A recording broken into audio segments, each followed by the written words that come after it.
Welcome! Tonight, we embark on a journey through one of the most fascinating and myth-woven worlds ever imagined, the religion and mythology of ancient Greece. For thousands of years, people have looked back to this civilization with wonder. Why does it continue to captivate us? Perhaps because the Greek gods were never distant or cold. They were alive, passionate, flawed, impulsive, and achingly human. They loved, quarreled, envied, created, and destroyed. They could bless or curse, laugh or weep. And yet, beneath these human emotions flowed the divine, the power to shape the seas, the skies, and the fate of humankind. Imagine the life of an ancient Greek. Every moment, from birth to death, from planting a seed to setting sail across the Aegean, was intertwined with the will of the gods. If the sea raged with storms, sailors whispered that Poseidon was angry. If the harvest overflowed, it was Demeter's generous hand that fed the people. And when love found two hearts, they thanked Aphrodite for her sweet favor.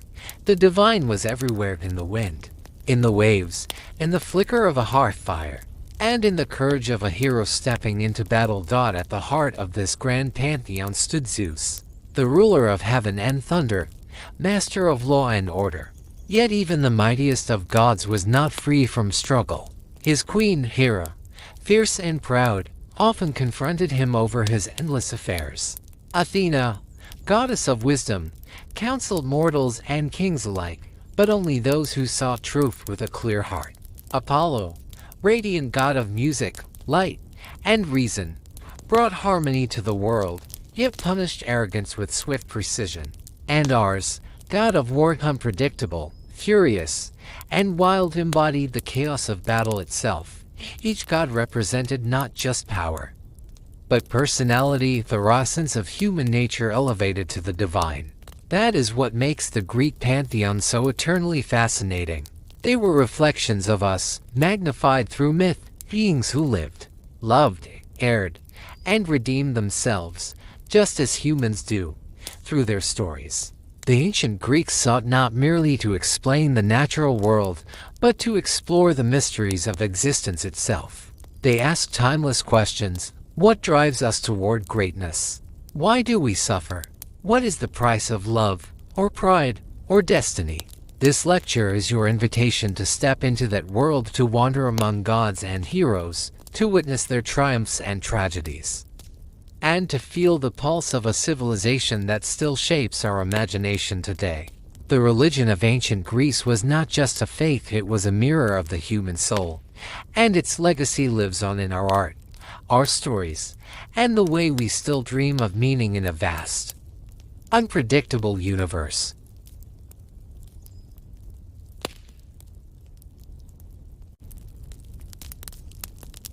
An introduction to ancient Greek religion. Are you ready?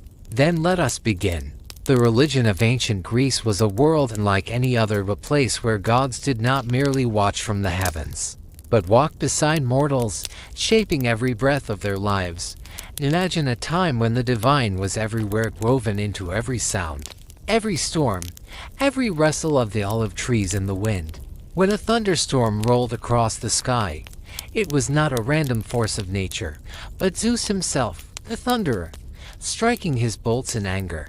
When the sea lay calm and mirrored the sun, sailors whispered their thanks to Poseidon for his mercy. For the ancient Greeks, the sacred and the human were inseparable, two threads woven into one living tapestry of myth, ritual, and meaning. Their religion was polytheistic, a faith of many gods, each embodying a different aspect of the universe. This wasn't just belief. It was a way to understand the intricate fabric of existence. Poseidon ruled the seas and storms. Athena guided reason, strategy, and craft. Aphrodite radiated love and beauty. Together, they formed a cosmic harmony, the living orchestra of divine powers, each with its own role in maintaining the balance of the world. But what made these gods truly extraordinary was not their might, but their humanity. They were anthropomorphic, depicted in human form, filled with human emotions and desires. They loved, envied, plotted, and forgave. They weren't distant, perfect beings. They were mirrors of us, greater, and yet profoundly familiar. Picture Zeus, the king of gods, seated upon his throne, lightning in hand. He rules the heavens, yet he also worries for his children, hides his secrets from Hera's watchful eyes, and sometimes bends fate to favor those he loves. Hera, his queen, fierce and majestic, guards the sanctity of marriage, but her jealousy can set Olympus aflame. Aphrodite, the goddess of love, can lift hearts to the heights of divine ecstasy or shatter lives with a single whim.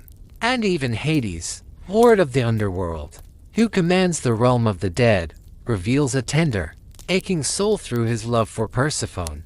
These were not distant gods of abstraction, they were participants in the grand story of life itself. Through them, the Greeks explained the thunder and the rain, the rise of crops, the triumphs of heroes, and the heartbreak of mortals. Every harvest, every storm, every victory and loss was not coincidence, it was the will of the gods made visible. For the ancient Greeks, the divine was not above life, it was life. To pray was to participate in the rhythm of the universe, to acknowledge that joy and sorrow, creation and destruction, light and shadow all came from the same eternal source. This was the essence of their faith, not obedience, but connection. A dialogue between mortal and divine, between the fragile and the eternal.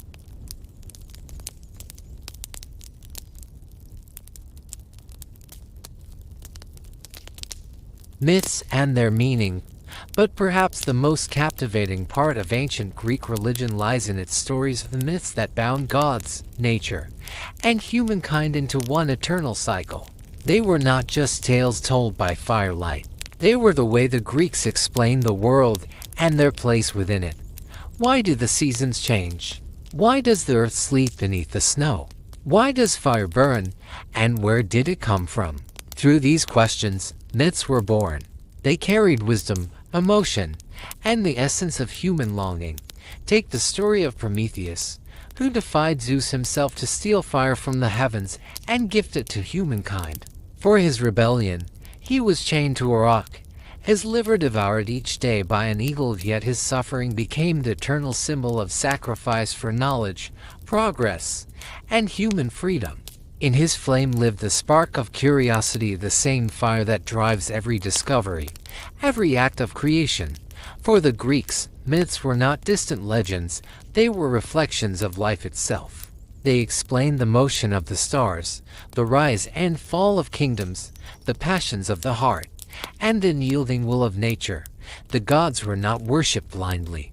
People did not simply kneel before them, they interacted with them. Their relationships with the divine were intimate, complex, and deeply personal. A sailor could pray to Poseidon for calm seas and curse him in fury when a storm tore his sails apart. A farmer could offer grain to Demeter, goddess of the harvest, and yet feel betrayed when drought scorched his fields. The Greeks knew that to love the gods was also to fear them, for they were as unpredictable as life itself. Religion was not a separate domain, it was woven into every heartbeat of daily life. At dawn, people greeted the gods with prayer. Festivals filled the cities with music and dance in their honor. Temples rose toward the sky as bridges between heaven and earth. And even the smallest gestures, lifting a cup of wine, breaking the first piece of bread, were acts of devotion. Quiet acknowledgments of the unseen powers that governed existence.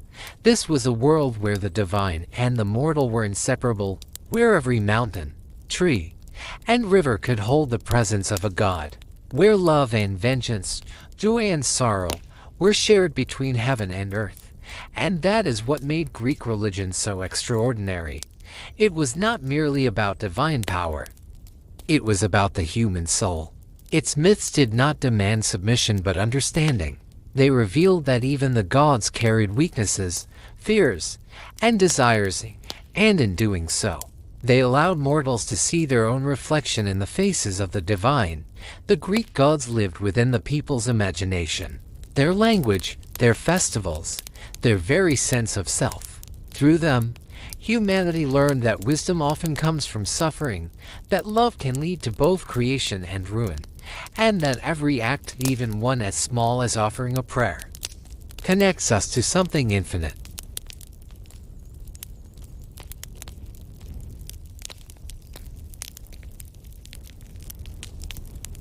Zeus and the Titans. At the heart of Greek mythology stands Zeus, the king of the gods, ruler of Olympus, and master of thunder and sky.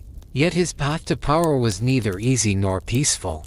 To understand how Zeus became the supreme god of the heavens, we must journey back to the very beginning, to a time before gods, before mortals, before even the earth or sky had taken form. In the beginning, there was only chaos, a vast, formless void, silent and eternal.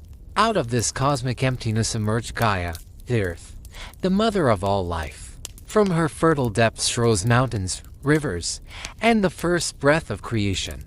She brought forth Uranus, the sky, to be her equal and her companion.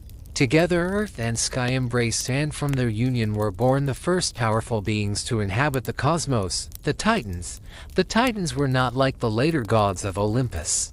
They were ancient, colossal forces of nature, embodiments of the elements that shaped existence itself. Among them was Oceanus, who encircled the world with endless waves. Tethys, mistress of the springs and rivers. Hyperion, the Titan of light, whose golden gaze heralded the dawn. And Thea, the goddess of divine radiance and prophecy. They ruled the universe in the age before the Olympians, a time when power was primal and untamed, when creation itself was still learning to breathe. The Titans represented the very building blocks of reality: earth and sky, fire and sea, light and darkness. But harmony could not last forever. From the very womb of Gaia and Uranus came conflict, the first cosmic rebellion. For Uranus, fearing the strength of his children, tried to imprison them deep within the earth. The cries of the Titans shook Gaia's heart, and she devised a plan to free them. From her depths she forged a blade of unyielding stone and gave it to her youngest and most daring son, Cronus. With it, Cronus rose against his father and, in an act that would echo through eternity, struck him down. The sky was torn from the earth, and a new order was born, the reign of the Titans. Under Cronus, the universe entered what the Greeks later called the Golden Age, a time of peace and abundance, when mortals lived without toil or sorrow. But even the Golden Age could not escape the shadow of fate. Cronus, fearing that one of his own children would overthrow him just as he had his father, began to devour them one by one as they were born. But destiny had already chosen its champion. The youngest child, Zeus, was hidden away by his mother Rhea, who tricked Cronus with a stone wrapped in cloth. Raised in secret within a cave on the island of Crete, nourished by divine milk and guarded by nymphs, the child of thunder grew strong. And when the time came, Zeus would rise not as a mere heir, but as a force destined to reshape the cosmos itself.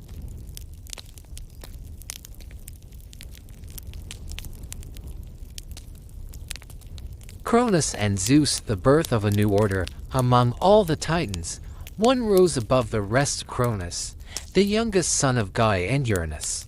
Ambitious, cunning, and driven by a hunger for power, he was both his mother's weapon and her revenge. Urged on by Gaia, who longed to free her children from Uranus's cruel dominion, Cronus struck down his father, severing the bond between heaven and earth. It was the first act of cosmic rebellion, the first time in eternity that power changed hands through betrayal.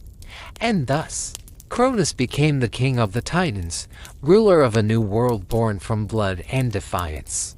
For a time, his reign seemed golden. The earth was fertile, rivers overflowed with life, and mortals lived in harmony. But prophecy, that ancient whisper of destiny, already wove its shadow across his throne. Before his downfall, Uranus had cursed his son: "As you have betrayed me, so shall you be betrayed. One of your children will rise against you, and your rule will end in ruin." Terrified by these words, Cronus vowed to defy fate. Whenever his wife, the Titaness Rhea, bore a child, he devoured it the moment it was born, swallowing his own bloodline to preserve his fragile reign. Thus perished the first of the Olympian children: Hestia, Demeter, Hera, Hades, and Poseidon, each consumed by their father's fear. Only their mother's grief remained, deep and unbearable. But when the time came for her sixth child, Rhea could endure no longer. Guided by the wisdom of Gaia, she devised a desperate plan. When she gave birth to her final son, Zeus, she wrapped a stone in swaddling cloth and presented it to Cronus. The Titan, blinded by paranoia, swallowed the stone without hesitation, believing he had destroyed the last threat to his throne. Meanwhile, Rhea carried her newborn far from the eyes of the Titans, to a secret cave on the island of Crete, beneath the slopes of Mount Ida. There, hidden among ancient pines and cool streams, the infant Zeus was raised in silence and secrecy. The nymphs Adrastea and Ida became his guardians, nurturing him as their own.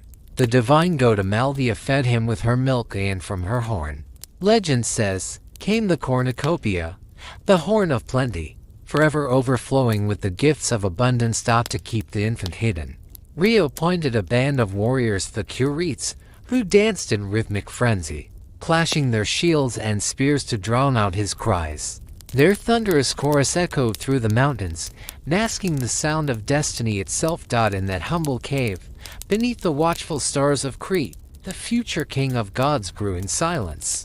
Even as a child, Zeus possessed an aura of strength, justice, and irresistible charisma. He was not born into comfort, but into purpose, the promise of balance after chaos, of order after fear. He was the last child of the old world and the first hope of the new.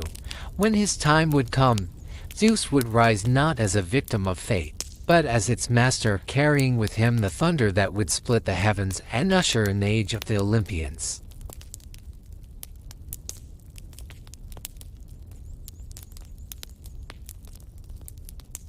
The forging of the lightning. As the years passed, Zeus grew strong, his voice deepened, his gaze sharpened, and his spirit blazed with a quiet, unstoppable fire. The nymphs and spirits of the mountains could already sense the power awakening within him. Nature itself seemed to hold its breath. When Zeus finally learned the truth of his birth and the prophecy foretelling his father's downfall, he understood that he could not remain hidden any longer. To challenge the Titans, beings of immense and ancient strength, he would need a weapon not born of mortal hands, but of the universe itself. Guided by divine wisdom, Zeus descended into Tartarus, the deepest abyss of existence, a realm where even light dared not wander. There, in the eternal darkness, were imprisoned the Cyclops, the one-eyed giants, mastersmiths of creation. Once, these beings had served Uranus, shaping storms and fire in the early days of the cosmos. But their very power had frightened him, and he cast them into the abyss, binding them in chains of stone and shadow. Even Cronus, after seizing power, dared not release them, fearing their boundless might. But Zeus was different. He did not fear their strength, he sought it. With a voice that echoed like the birth of thunder, he broke their chains and freed them from their prison. When the Cyclops beheld him, radiant, fearless, destined, they saw not just a liberator, but the future king of gods. In gratitude, they offered him a gift worthy of his destiny, the lightning bolt, forged from pure cosmic energy. Tempered in the heart of storms, it became the embodiment of divine power. Each bolt carried not only the force to destroy but the will to command. Every flash was a declaration of order against chaos, light against shadow. From that moment, Zeus became not just a challenger to Cronus, he became inevitable. Yet his story is not one of power alone. Zeus was as passionate as he was mighty, drawn irresistibly to beauty, to desire, to life itself. His heart, like the sky he ruled, was vast and restless. One of the most poetic tales of his mortal desires tells of Ganymede, a young prince of extraordinary grace. Zeus, taken by his beauty, transformed himself into a majestic eagle and swept down from the heavens. With powerful wings, he carried Ganymede aloft, lifting him to Olympus, where the mortal youth became the divine cup-bearer of the gods, pouring nectar at their feasts out to ease the sorrow of Ganymede's father. Zeus gifted him immortal horses, swift as the wind and touched by starlight. Thus, Even in his moments of passion, the thunderer balanced power with generosity, reminding all that divinity, like the storm, is both destructive and life-giving. And so, armed with the might of lightning and the wisdom of destiny, Zeus prepared to fulfill the prophecy, to challenge his father and reclaim the cosmos from the tyranny of fear.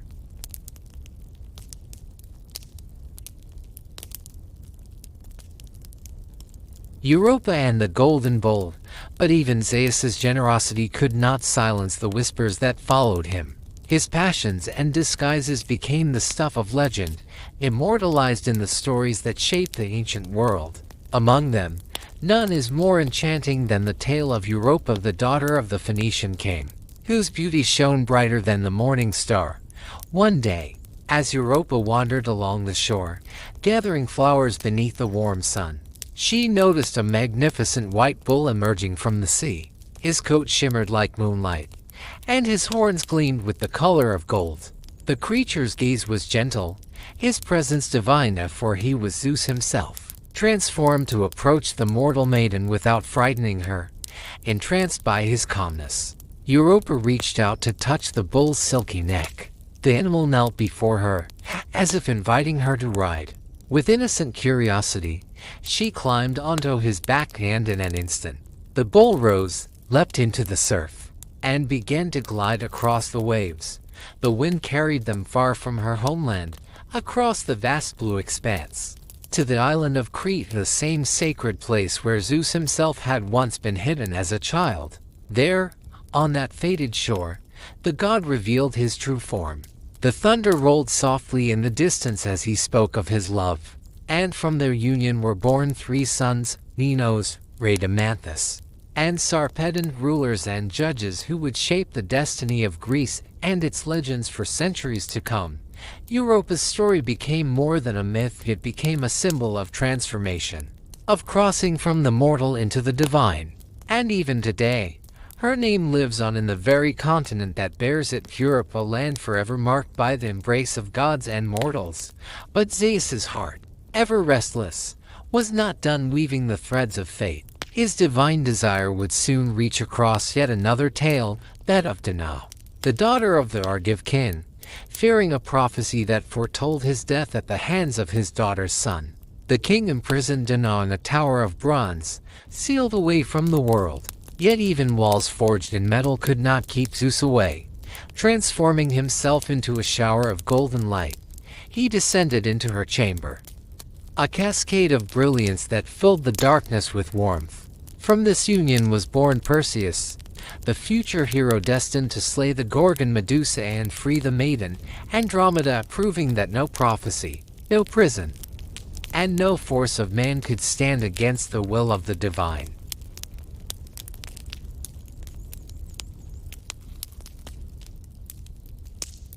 Heracles and the wrath of Hera. Among all the countless sons of Zeus, none became more famous or more tragic than Heracles, born of a mortal woman named Athena. To reach her, Zeus once again cloaked himself in illusion, taking the form of her husband, Amphitryon, while he was away at war. From that divine deception, a child was conceived, one who would become the greatest of all Greek heroes.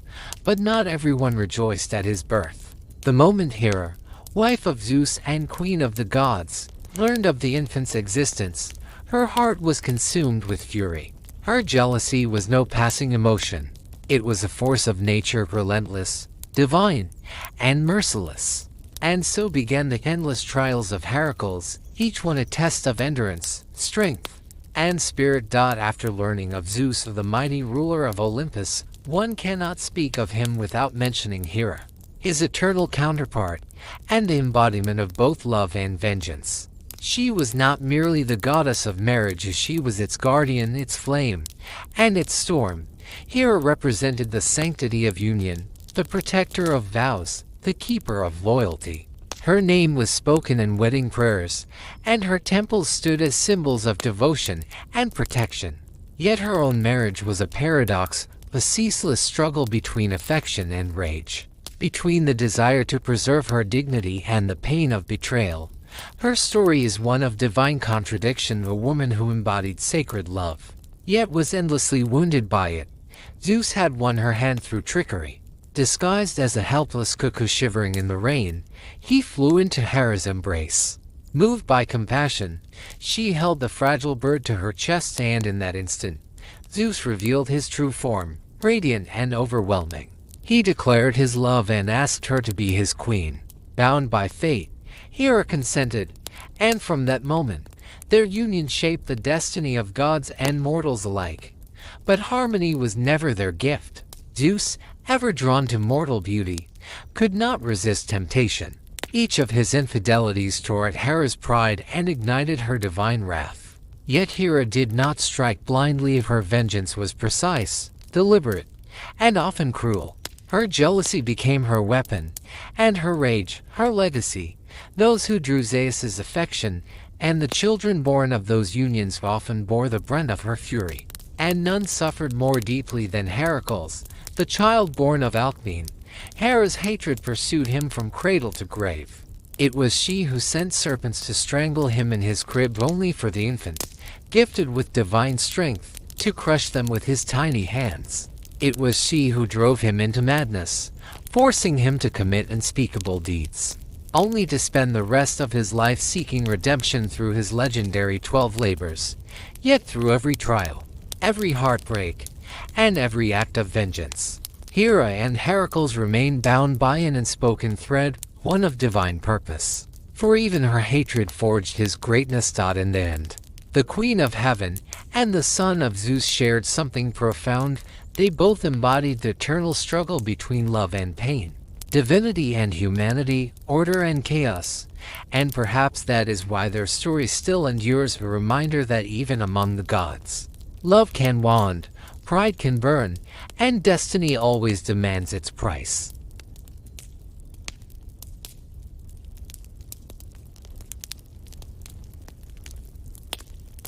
Leto, like the exile of the mother goddess, among the many victims of Hera's wrath, few suffered as deeply or as nobly as Leto, the gentle Titaness who carried within her womb the children of Zeus. When Hera learned that Leto was pregnant, jealousy once again set the heavens ablaze. The queen of Olympus swore that no land under the sun would give the Titaness refuge, no mountain, no valley, no island would allow her to give birth. And so began Leto's long and lonely wandering. She drifted across the earth, shunned by land and sea alike. Wherever her feet touched, the soil cracked in fear of Hera's curse. The rivers turned their flow away. Even the wind seemed to whisper warnings. There is no place for you here. But Leto did not despair. With every step, her suffering became a prayer, of a quiet act of defiance against the cruelty of the gods. Finally, she found a sanctuary unlike any other, a small, drifting island called Delos. It floated freely upon the waters, unattached to the earth itself. Because it was not fixed to the ground, it did not fall under Hera's decree. And there, upon that trembling island, beneath a sky heavy with divine silence, Leto gave birth to twins Apollo and Artemis. The island glowed with light as the first cries of the divine children echoed across the waves. Artemis, the goddess of the moon and the hunt, was born first, serene, strong, and pure as silver light. She then helped her mother bring forth her brother, Apollo, radiant god of the sun, music, and prophecy. Together, they became symbols of balance of night and day, shadow and light, feminine and masculine, forever intertwined. From Leto's suffering arose two of Olympus's greatest deities, beings who would guide both gods and mortals alike. Her story reminds us that even divine pain can give birth to beauty, that exile can lead to transcendence, and that from every act of cruelty may emerge something eternal. Leto's quiet endurance became a hymn to resilience, proof that even under the weight of divine wrath, the spirit of creation cannot be silenced.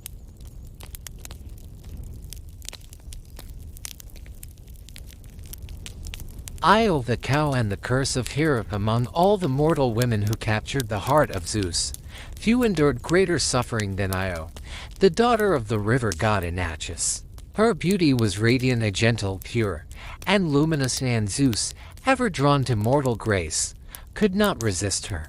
Yet in the world of Olympus, love was never simple, for every whisper of affection carried the shadow of Hera's gaze. When Hera began to suspect her husband's new infatuation, Zeus, in a desperate attempt to protect Io, transformed her into a snow-white cow. Her soft eyes still shimmered with sorrow, her voice trapped within a mute, trembling body. But the queen of the gods was not easily deceived. She demanded the cow as a gift, knowing full well what Zeus had done. Bound by his own ruse, Zeus had no choice but to hand Io over to ensure the mortal woman could never escape. Hera assigned a guardian, the 100-eyed giant Argus Panos, whose unblinking gaze never rested, day and night. His eyes watched her from every angle, shimmering like scattered stars. Io wandered the meadows, her soul imprisoned within an animal's form, weeping soundlessly beneath the weight of divine cruelty. But Zeus could not bear her torment. He sent his son Hermes, the swift messenger of the gods, to free her. Hermes descended silently upon the fields where Argus watched. With his music and soft words, he lulled the giant to sleep, closing his countless eyes one by one until at last, in merciful stillness, Argus fell. With a single strike, Hermes ended his vigil, and Io was set free. When Hera discovered the act, her fury was boundless. In vengeance, she sent a gadfly, a small yet merciless creature, to sting and torment Io without rest. The poor woman fled across the world, driven by pain and fear, crossing seas and deserts in her endless wandering. Her path stretched from Greece through the lands of Asia and into the heart of Egypt. It was there, beneath the blazing sun and the watchful stars of the Nile, that Io's suffering finally came to an end. The sting ceased, her body shimmered, and she was restored to human form. In Egypt, she was welcomed as a goddess Isis, the divine mother and symbol of rebirth. From her torment arose transformation, from her suffering sanctity. Io's story is a mirror of Hera's wrath and Zeus's deceit, but also of resilience. She reminds us that even under the gaze of gods, the human spirit can endure the unimaginable and still find renewal. And so, the tale of Hera's jealousy continued to echo across the ages, from Io's tears to the trials of Heracles, from the pain of mortals to the thunder of Olympus itself. For in every myth where love defied power, Hera's shadow was never far behind.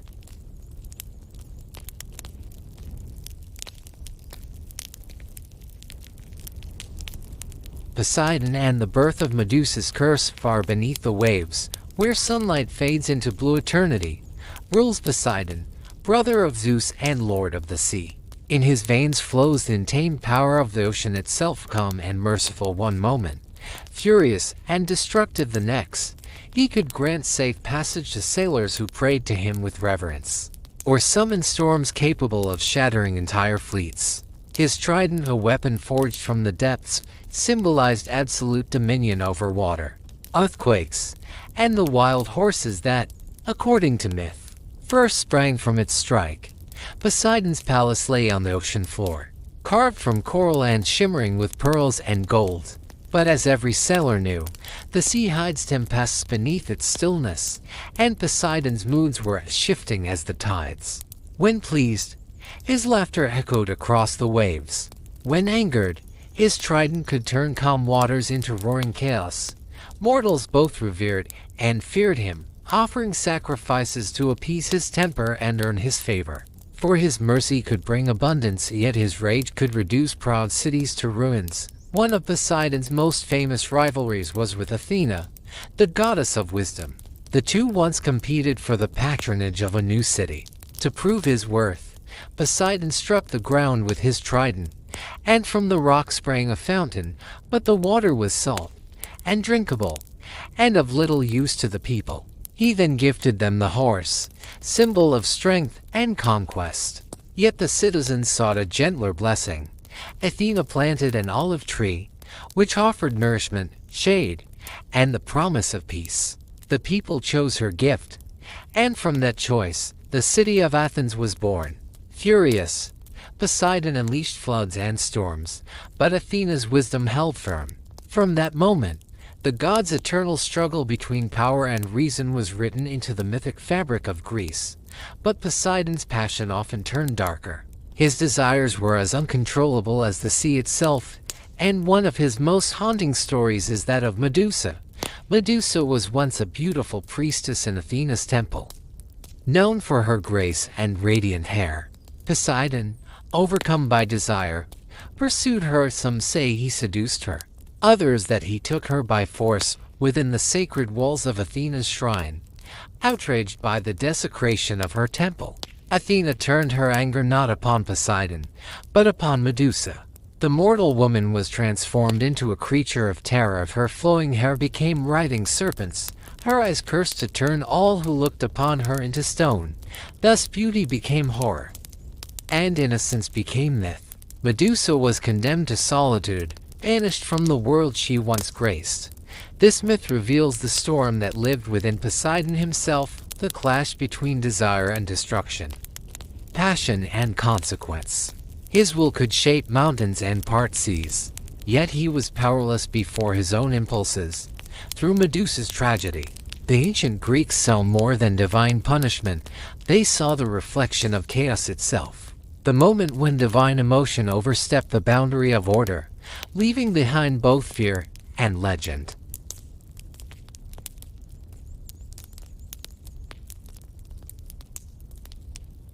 Odysseus and the wrath of Poseidon. The sea has always been a mirror of the gods, calm one moment, furious the next. And among all who dared to cross Poseidon's domain, few provoked his wrath like Odysseus, the cunning king of Ithaca. After the Trojan War, Odysseus and his men set sail for home, their hearts yearning for peace after 10 long years of battle. But one fateful encounter changed everything. On a desolate island, they came upon the cave of the Cyclops Polyphemus, a monstrous one-eyed son of Poseidon himself. Odysseus, ever the strategist, blinded the Cyclops to escape captivity, an act that would echo through the heavens. Roaring in agony, Polyphemus called upon his divine father for vengeance, and the god of the sea heard his cry. From that moment, Poseidon's fury became the storm that followed Odysseus everywhere. Winds shattered his sails, waves swallowed his ships, tempests drove him to strange and dangerous lands, to islands of enchantresses and monsters, to shores haunted by sirens whose songs could steal the mind, and to the deadly straits where Scylla and Charybdis waited, one a 6-headed beast, the other a whirlpool devouring all that dared to pass. Each time Odysseus thought he was close to home, Poseidon hurled him back into the endless sea. Even as the other gods Zeus, Athena, and Hermes began to pity the mortal hero, Poseidon's anger remained unyielding. For Odysseus had wounded his pride, and the pride of a god was not easily forgiven. Yet through his trials, Odysseus revealed something that even the sea could not drown: the resilience of the human spirit. His cleverness, courage, and longing for home became the forces that carried him through Poseidon's rage. Though the god ruled the ocean, he could not rule the will of a mortal who refused to surrender. In this story, Poseidon stands as more than a god of the waters. He is the embodiment of nature itself, beautiful yet merciless, generous yet unpredictable. His anger taught mortals humility before the forces they could never control, and his mercy, when it came, reminded them that even the most fearsome powers can still yield to perseverance. The Odyssey is not merely a tale of divine punishment and survival. It is a reflection of life's endless voyage. Every storm we endure, every loss we suffer, every distant shore we strive to reach, they are all part of the same journey. And as Odysseus sailed beneath the unending stars, battered yet unbroken, he carried within him the eternal lesson of Poseidon's realm, that to live is to wander through tempests, and still keep faith in the shore that waits beyond the storm.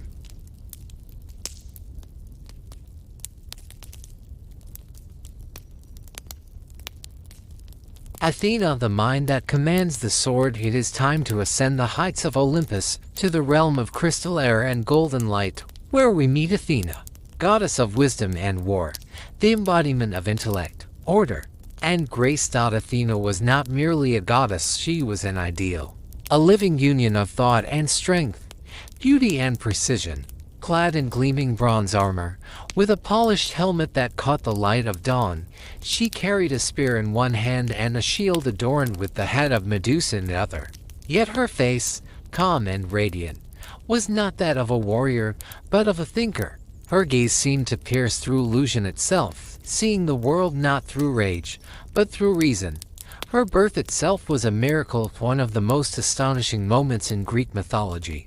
It was said that when Medusa, the goddess of wisdom, conceived a child with Zeus, a prophecy foretold that the offspring would surpass the power of the father. Fearing the loss of his throne, Zeus swallowed Medusa whole.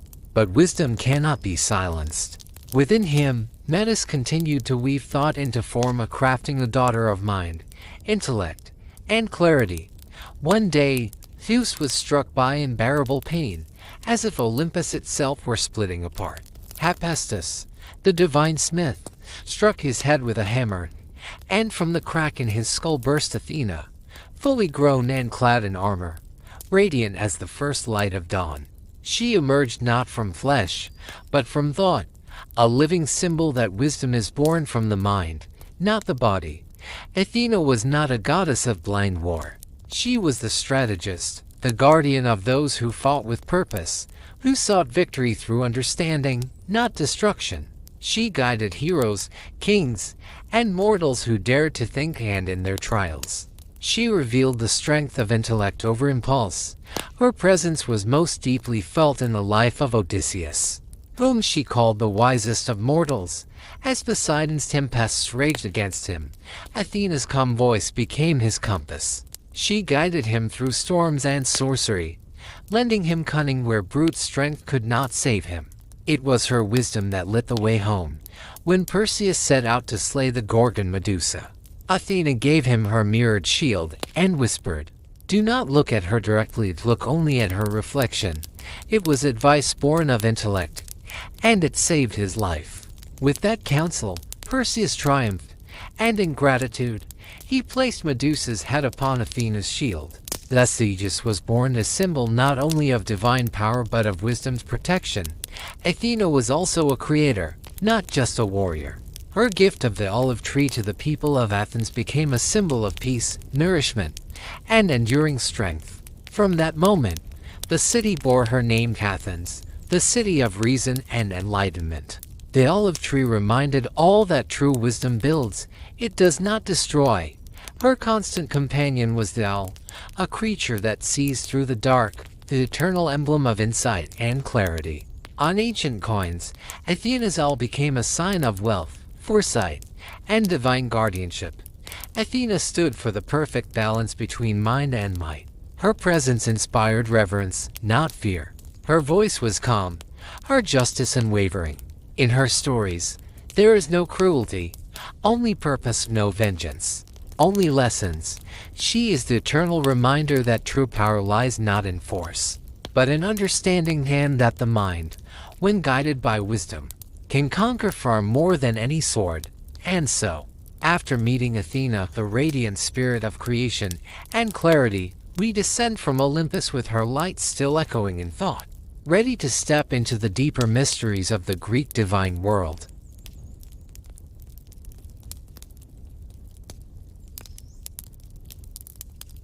Mars and Aphrodite, the fire and the flame, and now we descend into a world of passion, war, and chaos, the realm of Mars and Aphrodite. Their union, filled with contradictions and desire, stands as one of the most dramatic and symbolic love stories in all of Greek mythology.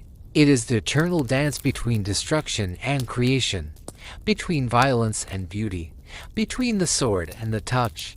Ares, god of war, was the very embodiment of raw power and fury. His presence commanded fear, tall, broad-shouldered, with a body carved from battle itself. His hair burned like a crimson flame, and his eyes glowed with the heat of conflict. Clad in bronze armor that gleamed like the setting sun, he wielded his spear not merely as a weapon, but as an extension of his will. He was chaos in human form, the cry of armies, the clash of blades, the storm before silence, And yet, on the other end of this cosmic spectrum, there was Aphrodite, radiant, ethereal, and serene, the goddess of love and beauty. Her presence was a melody. Her skin glowed like dawn, her hair shimmered like golden threads caught in sunlight, and her eyes, deep, luminous, eternal, reflected both tenderness and fire. Even the most wrathful warrior would lay down his arms in her gaze. She was harmony where ours was dissonance, creation where he was destruction. But love, in the hands of gods, is never gentle. Their union was not peace, it was collision. Like storm and sea meeting in thunder, ours and Aphrodite's love burned brighter because it was forbidden. It was the tension between war and beauty, where each found in the other the peace they lacked. For a time, their secret remained hidden. But nothing stays veiled forever on Olympus. Aphrodite was wed to Hephaestus, the divine smith, the god of fire and craft, crippled in body but unmatched in mind. He forged wonders that outshone the stars, yet his heart was heavy with suspicion. His hands, though scarred, could shape the unbreakable, and so, in silence, he forged his greatest creation, a net of invisible bronze, so fine it could not be seen, so strong it could never be torn. He set his trap in the very bedchamber of his faithless wife. And one night, when passion once again united Ares and Aphrodite, the net fell upon them, binding the god of war and the goddess of love in a web of shimmering light. Their strength was useless, their beauty, now a spectacle. Hephaestus called the gods to witness his revenge. The halls of Olympus filled with laughter. Even solemn Zeus could not suppress his smile as he gazed upon the sight of mighty Ares and dazzling Aphrodite tangled helplessly in the smith's invisible web. The scene was both comic and profound, a moment that reminded even immortals that no power, not even divine desire, escapes irony. For Ares and Aphrodite, humiliation passed, but their bond endured. Their love, wild and impossible, gave birth to Eros, god of desire, proving that from chaos can come creation, and from the clash of opposites, something eternal is born. Their myth is not merely about passion or betrayal, it is about the eternal balance of the cosmos itself. For what is war without beauty to redeem it? What is love without danger to test it? Together, Ares and Aphrodite became the pulse of existence, two divine forces forever circling one another, bound by the truth that even in destruction, there can be creation, and even in chaos, there can be love.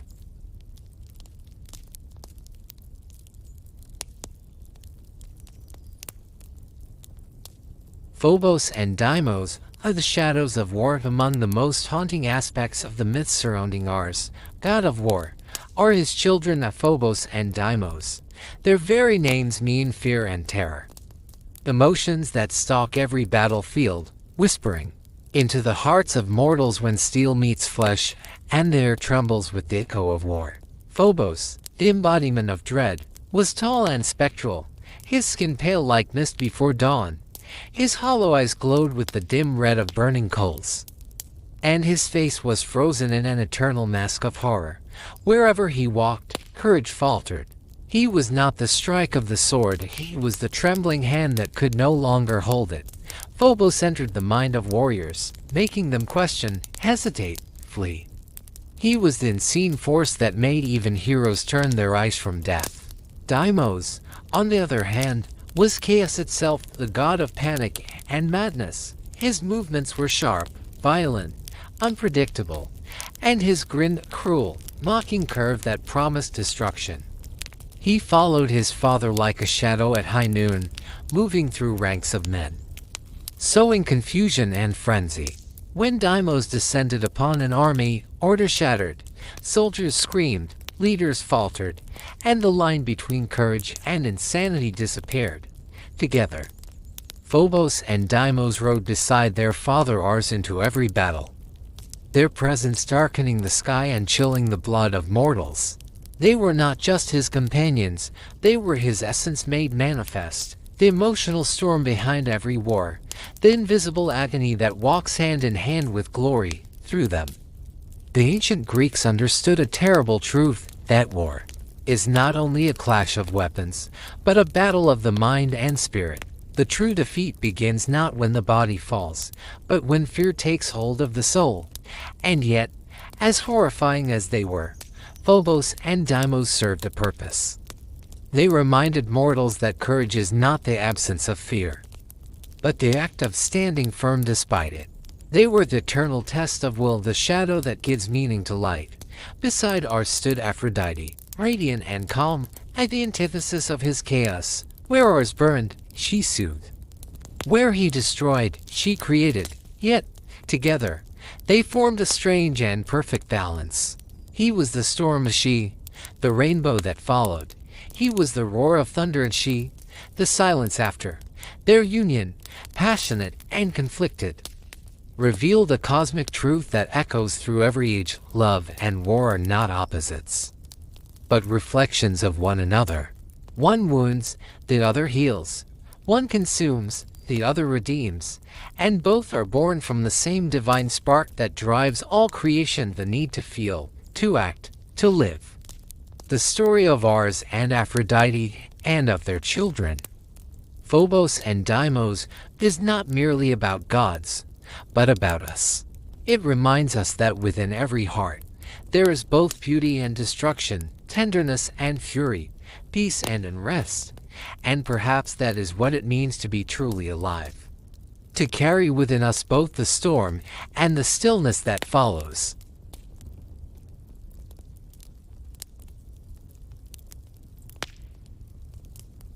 Hephaestus, the flame that forged the gods, after the stormy passions of Mars and Aphrodite.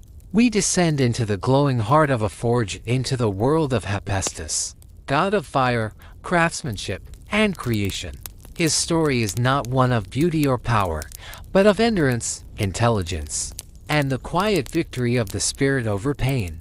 Hephaestus was the god whose hands shaped wonders, whose hammer struck rhythm into divine metal, and whose soul was as tempered as the steel he forged. But his beginning was far from glorious. According to one telling, Hephaestus was born of Hera alone, conceived without Zeus, and a fit of jealous pride. The queen of the gods wanted to prove that she, too, could create life without her husband, just as Zeus had brought forth Athena from his own mind.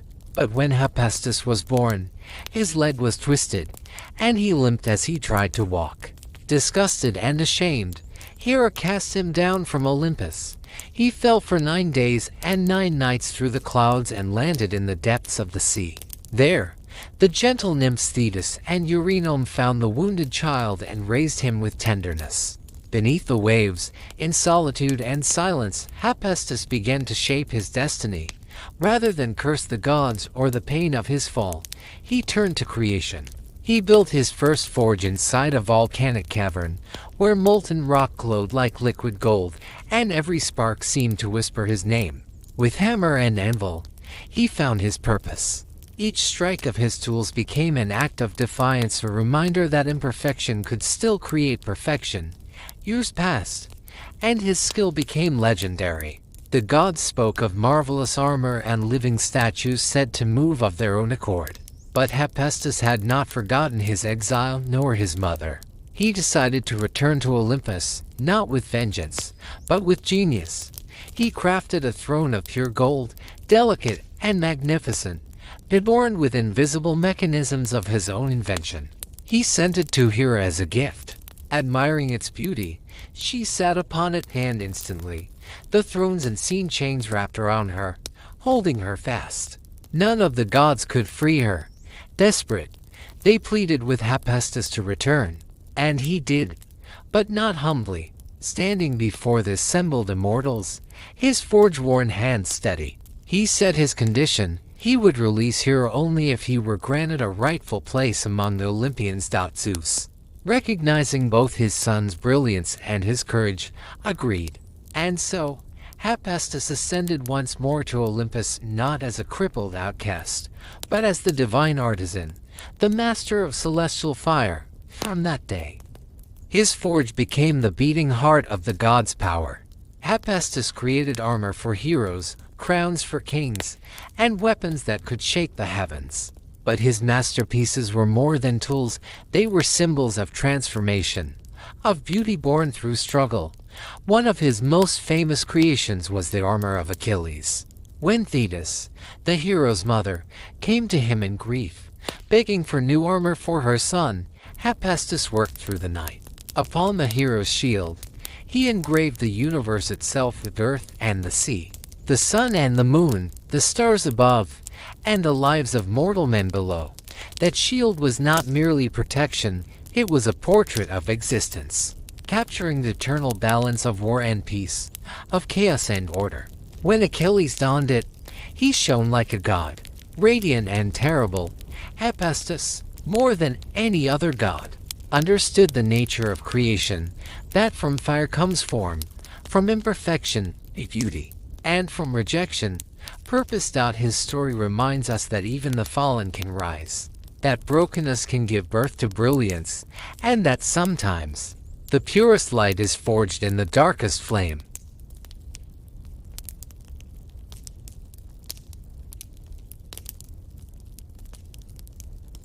Prometheus, the thief of fire and the gift of light. Among the many tales where Hephaestus's forge played a role, one stands above the rest: the story of Prometheus, the titan who defied the gods for the sake of humankind. In the beginning, fire belonged only to the gods. It was their secret and their weapon, the divine spark that illuminated Olympus and forged the stars. For mortals, life was cold and dark. They shivered through endless nights, powerless against the chill of the world and the ignorance of their own limits. But Prometheus, whose name means forethought, looked upon humanity with compassion. He saw their struggle, fragile beings born without wings or clothes, trembling before storms, yet dreaming of greatness. And in that dream, he saw potential worth rebelling for. He decided to give them the one gift that could change everything: fire, the symbol of light, warmth, and knowledge. The legend says that the divine flame burned eternally in the forge of Hephaestus, where sparks leapt like living stars and molten metal sang under the hammer's rhythm. There, in the shadows of the god's workshop, Prometheus found his chance. He took a hollow reed, hid a single ember within it, and carried the flame down from Olympus to the realm of men. When mortals touched that sacred fire, the world was transformed. They learned to cook their food, to forge their own tools, to light their dark nights. The cold gave way to civilization. The flame became a symbol not only of survival, but of knowledge and creation. But every gift from the gods carries a price. When Zeus discovered the theft, his fury shook the heavens. Fire was not meant for mortals, for with it came power, and with power came defiance, to punish both Titan and mankind. Zeus commanded Hephaestus to create Pandora, the first woman, sculpted from clay. Radiant and curious, she carried within her a sealed vessel that would unleash suffering upon humanity the moment it was opened. And as for Prometheus himself, Zeus condemned him to a fate that echoed through eternity. Hephaestus, bound by duty, was ordered to forge the chains that would hold the Titan to a desolate rock at the edge of the world. There, every day, an eagle, the emblem of Zeus, would descend to devour Prometheus's liver, which would grow back each night, ensuring his torment would never end.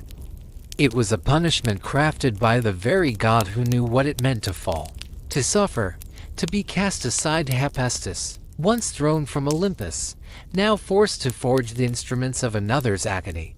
And perhaps in the quiet ringing of his hammer, there was sorrow, or understanding. Prometheus's fire, however, could not be taken back. It had already changed the fate of mankind. From that stolen spark came warmth, art, cities, and dreams. From that act of rebellion was born the human spirit, restless, creative, defiant. The story of Prometheus is not merely a myth of punishment. It is a parable of endurance, of the eternal tension between divine order and human aspiration. It asks us a question as old as time: is it better to live obedient in the dark, or to suffer for the light? And in that question lies the heart of both Prometheus and Hephaestus, the two who understood that suffering and creation are twins, that the flame which burns also illuminates. Their myths remind us that greatness does not arise from perfection, but from the courage to transform pain into purpose. For every spark that lights a candle, every forge that shapes the impossible, still carries within it the echo of Prometheus's defiance, and the compassion that made him steal the fire of the gods.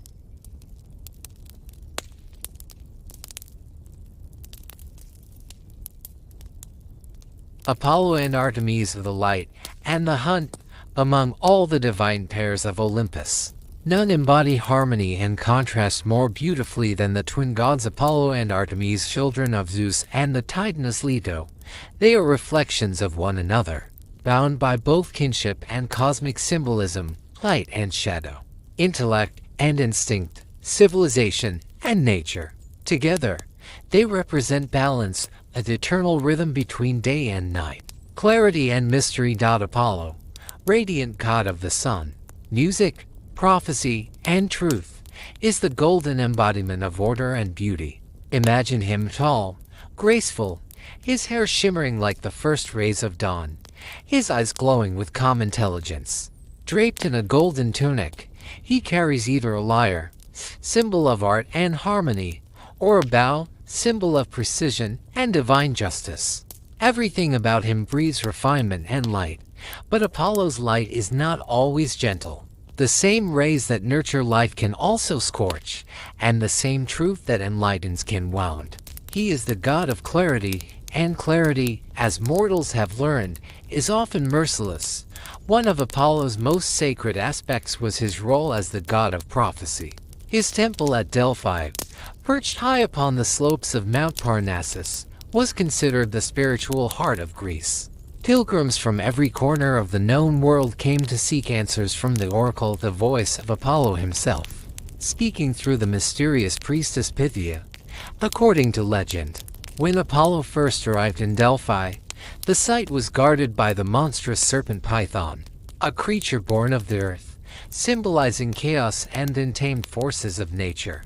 To purify the land and establish his domain, Apollo drew his divine bow and struck the serpent with arrows of blazing light.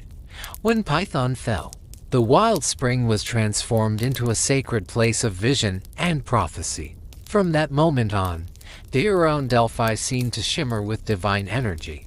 Pythia, inhaling the sacred vapors and crowned with laurel leaves, would fall into a trance, her cryptic words echoing the will of the god, words that could shape empires or doom kings. But Apollo's gifts were not confined to prophecy. He was also the master of music, and his golden lyre, gifted by Hermes, could calm storms and move even the immortal heart. When he played, time seemed to pause. The sea grew still, and even the gods themselves listened in silence. Yet pride often follows perfection. The satyr Marsyas, charmed by his own talent, once dared to challenge Apollo to a contest, boasting that his flute could rival the god's lyre. Apollo agreed, but with a cruel twist. Both were to play their instruments upside down.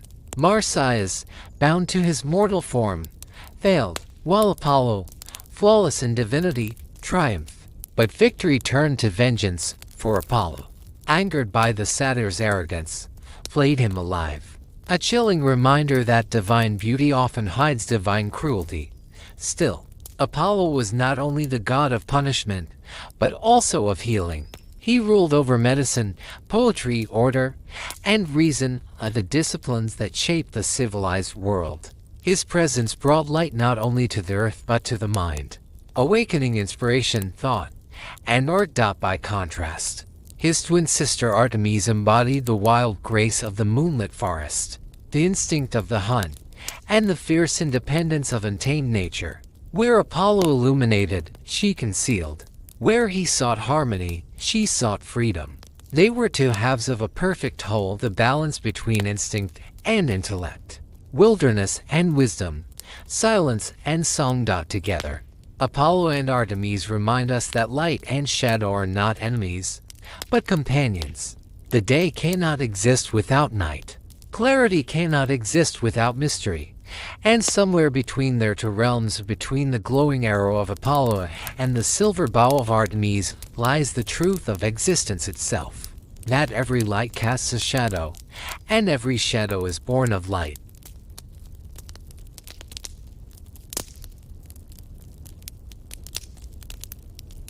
Apollo and Marsyas, the song of hubris and the balance of light and shadow among the tales that reveal the dual nature of divinity's creation and destruction. Light and cruelty none is as haunting as the story of Apollo and Marsyas. Marsyas, a satyr from Phrygia, once found a flute that the goddess Athena had cast away. When he played it, the melody that flowed from his fingers enchanted all who listened, mortals and nymphs alike.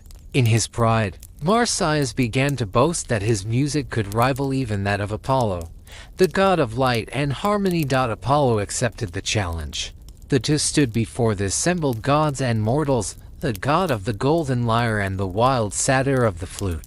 At first, their contest was magnificent. Apollo's music shimmered with divine perfection, while Marsyas's melodies echoed with the untamed spirit of the earth. The listeners wept and rejoiced in turn, unable to choose between them. But Apollo, unwilling to accept equality with a mortal, proposed one final test. Both must play their instruments upside down while singing at the same time. Marsyas, bound by his mortal nature, could not. Apollo, god of order and perfection, performed flawlessly. And then, with divine calm, he declared himself victor. What followed was a punishment that chilled even Olympus. In wrathful arrogance, Apollo flayed Marsyas alive, stringing his skin upon a tree, a cruel reminder that beauty, when possessed by pride, can turn monstrous. The river that flowed near his place of death was said to mourn him forever, its waters singing with eternal lamentation.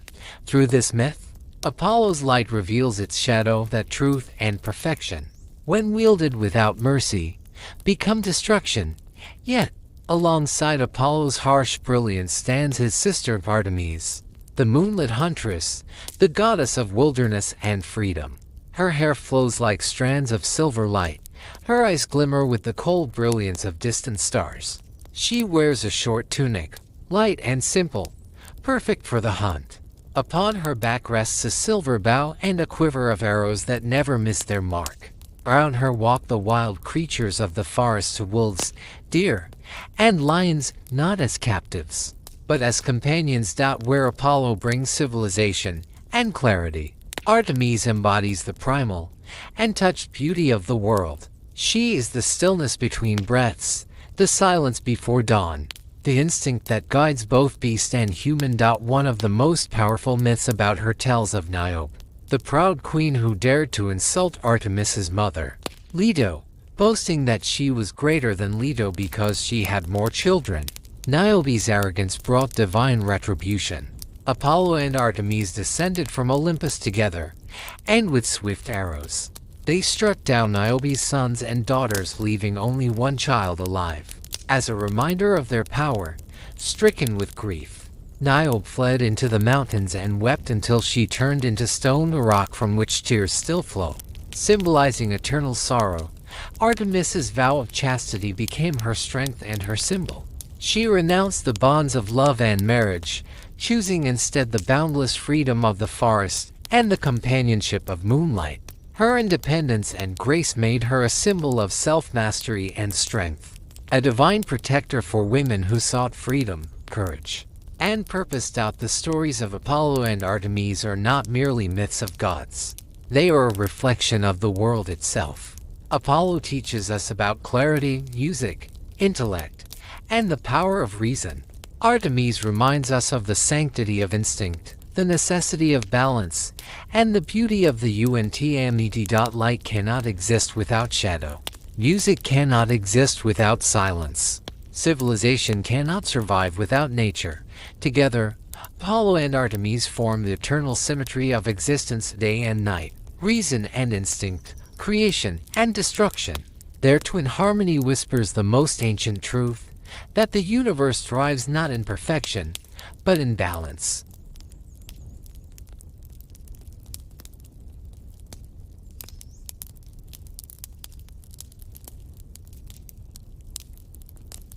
Demeter and Persephone, the cycle of life, death, and rebirth.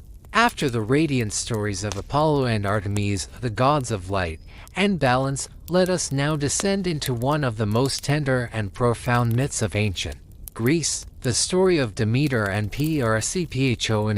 It is a tale not merely of abduction, but of love, loss, and the eternal rhythm of nature, a myth that explains why the seasons change, why the earth sleeps and awakens, and how life and death are forever intertwined. In the earliest days, when the world was young and gods still walked among mortals, Demeter, goddess of the harvest and fertility, ruled the living earth. Her hair shimmered like golden wheat swaying in the summer wind, and her gentle hands brought abundance wherever they touched. Fields flourished, trees bent under the weight of fruit, and humankind lived in gratitude, offering her prayers of thanksgiving. But beneath her serene maternal grace lived the fierce strength of a storm, the kind that could devastate the world if her heart were ever broken. Her daughter, Persephone, was the embodiment of youth and spring. Her laughter could awaken meadows, her footsteps painted the world in color. She wandered through the fields of blooming narcissus and tulips, her joy echoing through the valleys, a sound so pure that even the gods would pause to listen. Yet beauty, as always, draws both admiration and desire. From the shadows of the underworld, Hades, lord of the dead, watched her. He was the ruler of the unseen realm, stern, silent, and misunderstood. His face, carved in solemn dignity, and his three-headed guardian Cerberus made him a figure both feared and pitied. But even in that eternal twilight, Hades was not beyond love. One day, as Persephone reached to pluck a particularly radiant flower, a narcissus that gleamed with a natural light, the earth suddenly trembled and split open. From the chasm burst a dark chariot drawn by shadowy horses. Hades seized the terrified maiden and vanished beneath the earth before her cries could reach the sky. The meadow fell silent. The flowers withered. The world dimmed. When Demeter discovered her daughter's disappearance, grief consumed her. She abandoned Olympus and wandered the earth in mourning. In her sorrow she withheld her blessings. The crops withered, the trees shed their leaves, and rivers ran dry. The once fertile earth turned barren, and humanity began to starve out at last. She met Helios, the all-seeing god of the sun, who told her the truth. Hades had taken Persephone with the silent consent of Zeus himself. Betrayed and enraged, Demeter vowed that the earth would remain lifeless until her daughter was returned. Her anger reached Olympus, and the gods began to fear, for even their power could not thrive without the gifts of the harvest.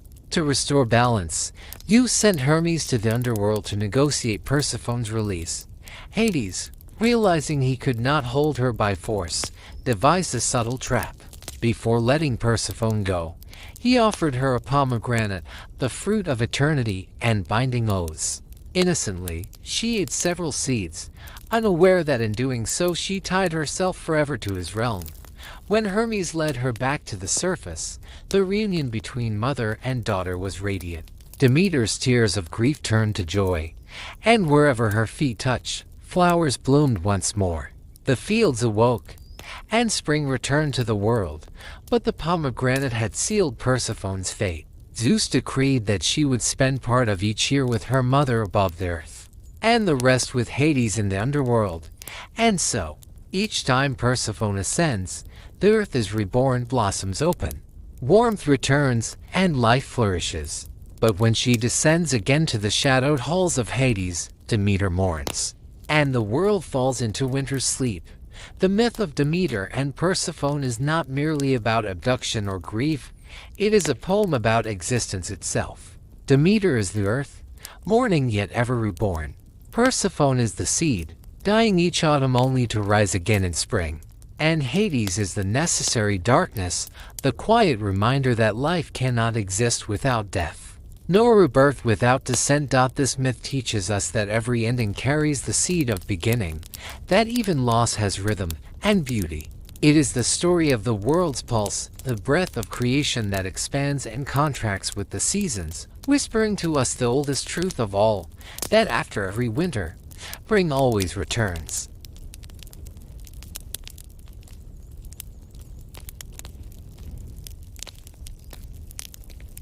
Hermes and Dionysus, the trickster and the liberator, after the tales of divine order and solemn power. Let us pause and turn to two gods who brought laughter, movement, and life into the vast and often serious world of Olympus. Hermes and Dionysus. They could not be more different. One is the god of wit and clever invention, the other the god of passion and ecstatic joy. Yet both embody something deeply human, the restless desire for freedom, creativity, and celebration. If Olympus ever had a jack of all trades, it was Hermes, the winged messenger of the gods. Son of Zeus and the nymph Maia, he was born in a quiet cave, hidden by his mother from Hera's jealous gaze. But even as an infant, Hermes refused to stay still. His life began not with a cry, but with a clever plan. Imagine this: only a few hours after his birth, Hermes slipped from his cradle, wrapped himself in his mother's cloak, and set off on his first adventure. He found the sacred cattle of his brother Apollo grazing in the fields, and instead of admiring them, he decided to steal them. But he was not reckless. He was brilliant. To cover his tracks, Hermes made the cows walk backward and erased his own footprints with branches. When Apollo discovered the theft, he was furious until he confronted the newborn thief, still swaddled in his blankets, pretending to sleep. And then, with a mischievous smile, Hermes picked up a lyre he had just invented, crafted from a tortoise shell and sheep's gut, and began to play. The melody was so enchanting that Apollo's anger melted away. In that moment, the god of music recognized genius, and instead of punishing Hermes, he embraced him. The two exchanged gifts. Apollo received the lyre, and Hermes was granted the caduceus, his winged staff, symbol of harmony and negotiation. From that day on, Hermes became the messenger of the gods, the patron of travelers, merchants, poets, and even thieves. With his winged sandals and hat, he moved between worlds, from Olympus to Earth, and even down into the shadowed realm of the dead, guiding souls safely on their journey. Hermes was not just the god of cunning, but also of connection, the divine diplomat who could mediate between the divine and the mortal, between order and chaos. One of his most famous deeds was helping Perseus in his quest to slay Medusa, gifting him his winged sandals to cross the skies. Hermes was wit personified, the laughter between storms, the spark of invention that keeps the world alive, and where Hermes represents cleverness and grace.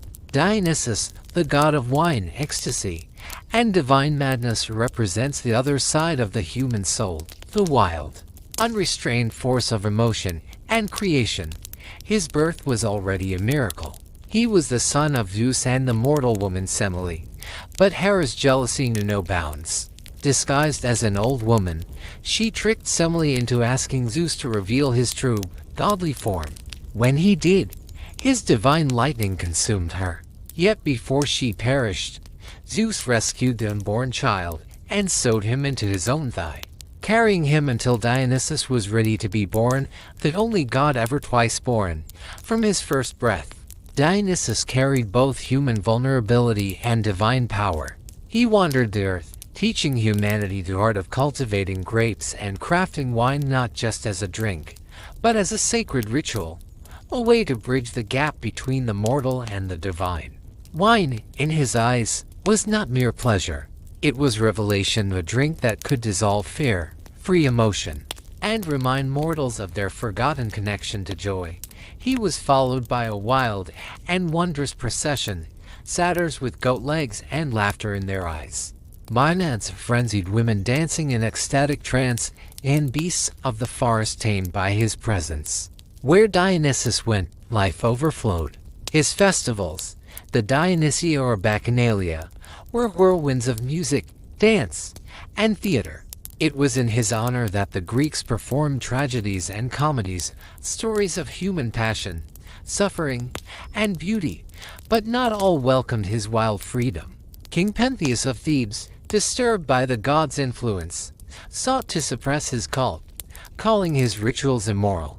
Dionysus, offended but cunning, cast madness upon the king, In disguise, he lured Pentheus into watching one of the ecstatic rites, and when the king tried to stop it, the frenzied Maenads, blinded by divine mania, tore him apart. Believing him a wild animal. It was a grim reminder that to deny the natural instincts of the soul is to invite chaos. The lesson of Dionysus was clear: emotion, creativity, and instinct cannot be caged without consequence. Hermes and Dionysus, the trickster and the liberator, stand at opposite ends of divine playfulness.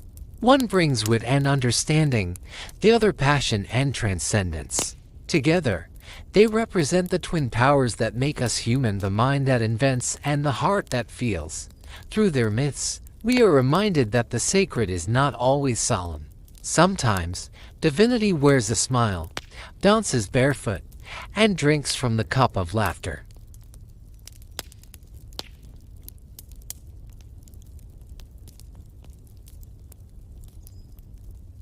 The return to the Olympian gods of a war that forged the heavens, and now it is time to return to the beginning, to the Olympian gods, whose reign reshaped the destiny of the cosmos. Their rise was not peaceful.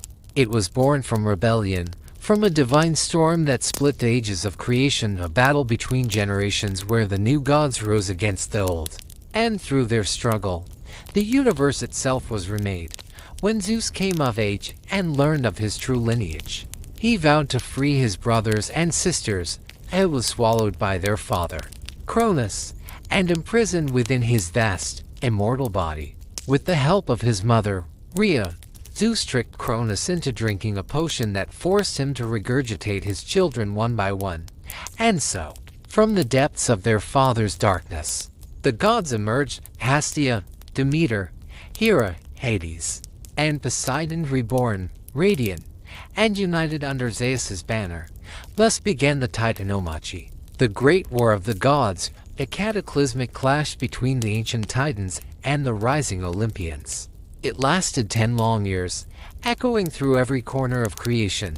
On one side stood the Titans, led by Cronus himself, colossal beings who embodied the primal elements of the cosmos: Oceanus, the endless sea; Hyperion, the light of the sun; and Atlas, the bearer of the heavens. Their strength was immeasurable, their wrath older than time. Each blow they struck shook the earth, each roar echoed through eternity. Opposing them were the young Olympians, led by Zeus, gods of promise, intelligence, and fierce determination. Though younger and less experienced, they possessed something far greater than sheer might: unity, resolve, and cunning. Zeus knew that brute strength would not win this war. So he descended into the black depths of Tartarus, where the ancient beings known as the Cyclops and Hecatoncheires, the 100-handed giants, lay imprisoned by the Titans. Zeus broke their chains and freed them, promising freedom in exchange for their allegiance and gratitude. The Cyclops forged 3 mighty weapons for Zeus: the thunderbolt, the blinding spear of divine justice; for Poseidon, the trident, the symbol of oceanic power and the force of creation; for Hades, the helmet of invisibility, granting him dominion over the unseen and the power to move through shadow. The Hecatoncheires, each with 100 arms, became living engines of war, hurling mountains and crushing Titans beneath storms of stone. The battlefield stretched across heaven and earth. Zeus unleashed his thunder, splitting the sky with radiant fire. Poseidon struck the ground, summoning waves that swallowed valleys and mountains. Hades, veiled in invisibility, moved among the Titans unseen, spreading terror and confusion. The 100-handed hurled boulders the size of fortresses, their roars blending with the thunder's wrath. The Titans answered with their own fury. Atlas strained beneath the heavens, his strength shaking Olympus itself. Hyperion blinded the enemy with his searing light. And Cronus, wielding his great sickle, the weapon that once felled his father Uranus, fought with the desperate strength of a fading age. For 10 years the cosmos trembled, mountains shattered, rivers boiled, and the very stars quivered in their constellations. And then, in one blinding moment of thunder and flame, Zeus struck the final blow. The Titans fell, defeated and broken. Zeus, and his allies cast them down into Tartarus, sealing them behind unbreakable gates of bronze and encircling them with the fiery river Phlegethon. The Hecatoncheires stood guard at the abyss, ensuring that no Titan would ever rise again. With victory, a new order was born. Zeus became the ruler of the sky and the earth, Poseidon claimed the seas, and Hades took the underworld as his domain. Balance was restored, and the age of the Olympian gods began, an age of law, harmony, and divine hierarchy.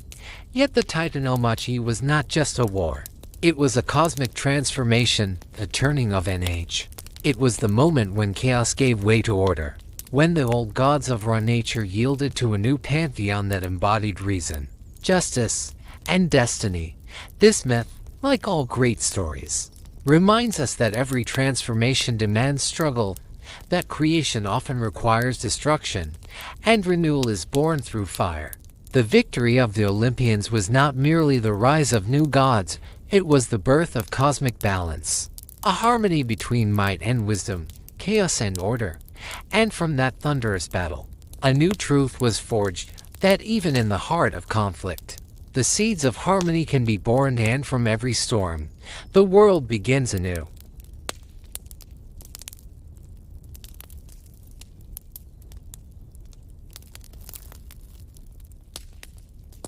The apple of discord, when the gods went to war after the victory over the Titans and the establishment of divine order. It seemed that the Olympian gods had finally secured eternal harmony. But even immortality could not free them from the frailties of passion, jealousy, and pride. For though they ruled the heavens, their hearts still carried all that was human: love, rivalry, and the unquenchable thirst for recognition. And nowhere did those emotions burn brighter than in the events that would ignite one of the greatest wars in myth, the Trojan War. Conflict where gods and mortals alike were bound by fate, where divine vanity and mortal desire became threads in the same tragic tapestry. It all began at a wedding, when the mortal hero Peleus married the sea goddess Thetis. All the gods of Olympus were invited, all but one. Eris, the goddess of discord, was deliberately left uninvited, for no one wanted strife to darken the celebration. Offended by her exclusion, Eris appeared anyway, shimmering in wrath, and cast upon the banquet table a golden apple inscribed with 3 simple words, "To the fairest." That single gesture shattered the fragile peace of Olympus. 3 goddesses, Hera, Athena, and Aphrodite, each claimed the apple as her own. What began as a symbol of beauty soon became a spark of war. Unable to resolve the dispute, the gods appointed a mortal judge, Paris, the prince of Troy, famed for his grace and youth. Each goddess tempted him with a gift. Athena, goddess of wisdom, promised him victory and intellect beyond all men. Hera, queen of the gods, offered power and dominion over all kingdoms of the earth. And Aphrodite, the radiant goddess of love, whispered of something far more intoxicating, the love of the most beautiful woman alive, Helen of Sparta, wife of King Menelaus. Paris's heart chose desire. He gave the golden apple to Aphrodite, but in that choice lay ruin. For by crowning love as supreme, Paris awakened vengeance in both Hera and Athena, and doomed his city to flames. From that moment, the heavens themselves split into factions. Hera and Athena stood with the Greeks, cold, strategic, relentless. Aphrodite defended Troy, her compassion and passion bound to the young prince she had favored. Athena, goddess of reason and warcraft, became the unseen strategist behind the Greeks, guiding their commanders, whispering tactics, and inspiring courage when all seemed lost. Her wisdom shone even on the bloodiest battlefields, proving that intellect could triumph over brute strength. Hera, driven by pride and wounded jealousy, lent her power out of vengeance, ensuring that the Greeks would not falter. Across the battlefield, Aphrodite shielded Paris with her divine grace. When Menelaus struck him down, she wrapped him in mist and carried him away to safety, love itself defying fate. Yet her interference deepened the hatred between mortals, fanning the flames of endless retribution. Other gods too could not resist the pull of mortal destiny. Apollo, god of light and prophecy, sided with Troy, protecting its greatest warrior Hector, noble and doomed. It was Apollo who guided Paris's fatal arrow to Achilles' heel, the one place left unguarded by legend. The god of light had shown his darkness, proving that even divine justice could become cruel when touched by loyalty. Poseidon, lord of the seas, stood with the Greeks. He who once helped build the walls of Troy now sought to destroy them, stirring the waves, sending storms against the Trojan fleets. His trident breaking ships like reeds. The war soon became a battlefield not just for men but for gods themselves. Athena clashed with Ares, the god of war, defeating his savage fury with cunning and precision. Apollo and Poseidon opposed each other, sunlight against storm, order against chaos, as though nature itself were divided. Even Zeus, watching from his throne, struggled to remain neutral. He knew that every act of interference, every favor or curse, pulled the universe further from balance. But even the king of gods could not silence his heart when fate itself was being written by his children. The Trojan War, born from a single act of vanity, became a mirror of Olympus, reflecting not just the heroism of mortals, but the weaknesses of gods. It showed that even those who command thunder and sea are ruled by the same passions as those who walk the earth. In the end, as chaos consumed both divine and mortal realms, Zeus intervened. He ordered the gods to withdraw from battle, to let mortals decide their own destiny. The war would end not by lightning or miracles, but by the choices of men. And so the Trojan War became more than a story of conquest. It was a revelation that even the divine are not immune to jealousy and love, that perfection breeds conflict, and that the line between God and human is far thinner than we dare to believe.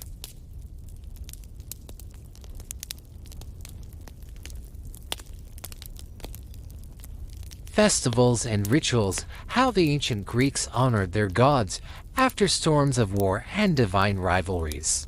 Let us descend once more to the peaceful days of ancient Greece, to a world where mortals honored their heavenly patrons not through battle, but through celebration, art, and devotion. The Greeks did not simply worship their gods, they lived with them, weaving divinity into every moment of life. Their festivals were not mere religious ceremonies. They were grand spectacles of unity, joy, and artistic brilliance, the pulse of a civilization that saw beauty as the highest form of faith. These sacred days bound cities together, turned worship into theater, and elevated the human spirit toward the divine. And among them, three stood above all others, each reflecting a different face of the Greek soul: strength, wisdom, and joy. The Olympic Games, strength in honor of Zeus every 4 years. At Olympia, the most powerful of all gods, Zeus, was celebrated through the might and grace of mortal athletes. From across the Hellenic world, competitors gathered not to seek gold or wealth, but to win the favor of the divine and the immortality of their name. The games began with solemn processions and sacrifices.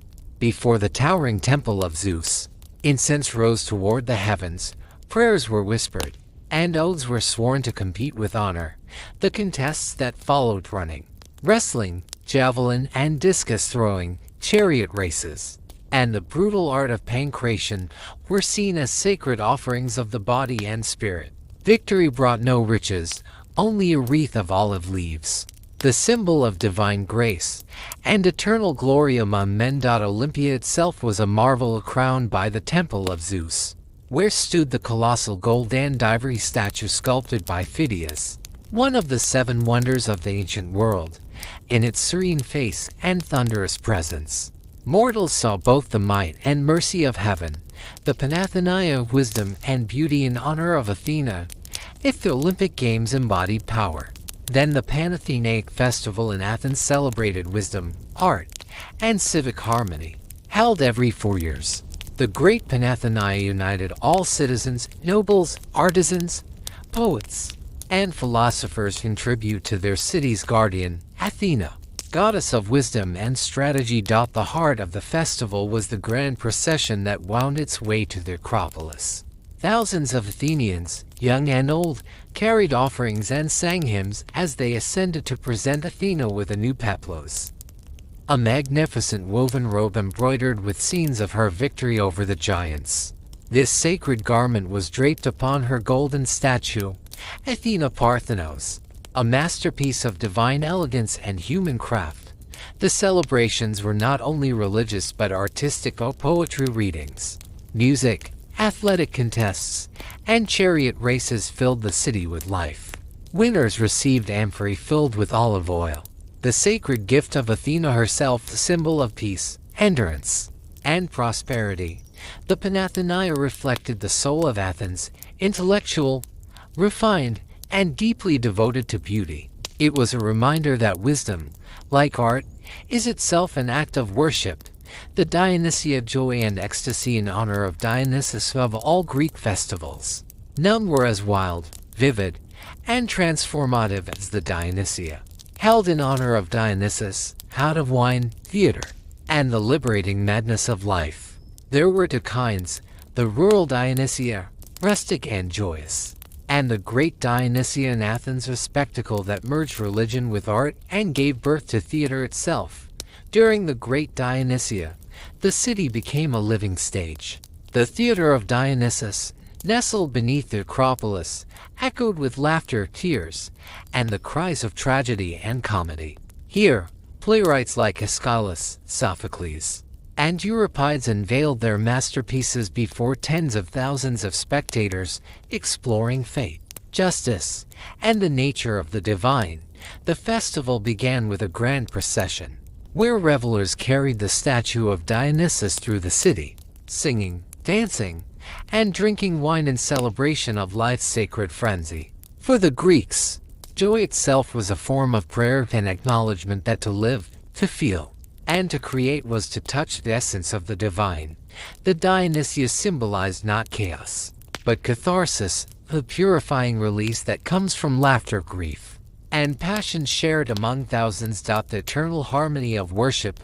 These three festivals, the Olympic Games, the Pantheon, and the Dionysia, reflected the trinity of Greek existence, strength, wisdom, and joy. Through them, mortals reached upward, seeking to mirror the gods in excellence, thought, and spirit. Each celebration was more than ritual. It was a dialogue between the human and the divine, a promise that beauty, courage, and creativity could bridge even the distance to Olympus. And though centuries have passed, the echoes of those hymns and games still live on. They remind us that to honor the sacred is not only to pray, but to create, to strive, and to rejoice. In the ancient heart of Greece, every feast was a prayer, every song a gift, and every triumph a whisper to the gods.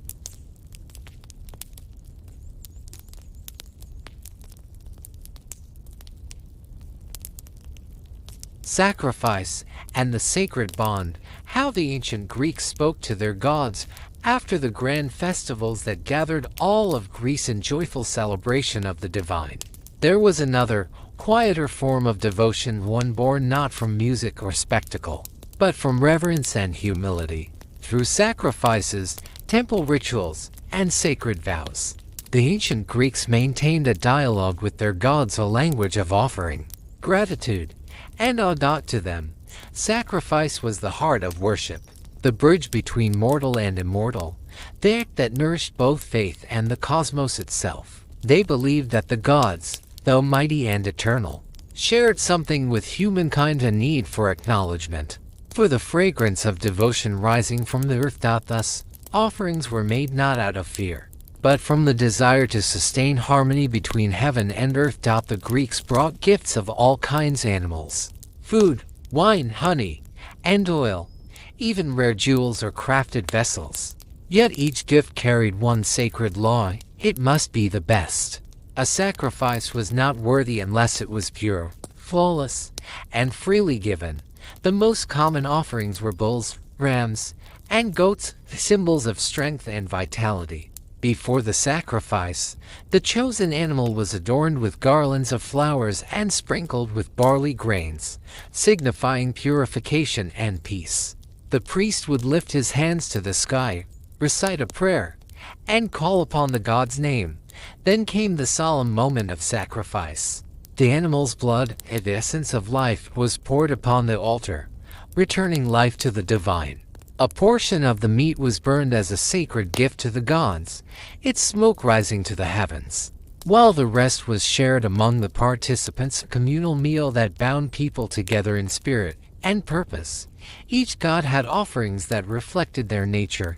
Zeus received white bulls, symbols of purity and power. Demeter, goddess of the harvest, was honored with grain, bread, and ripe fruit. Athena was given olive oil, the lifeblood of Athens, representing wisdom, peace, and prosperity.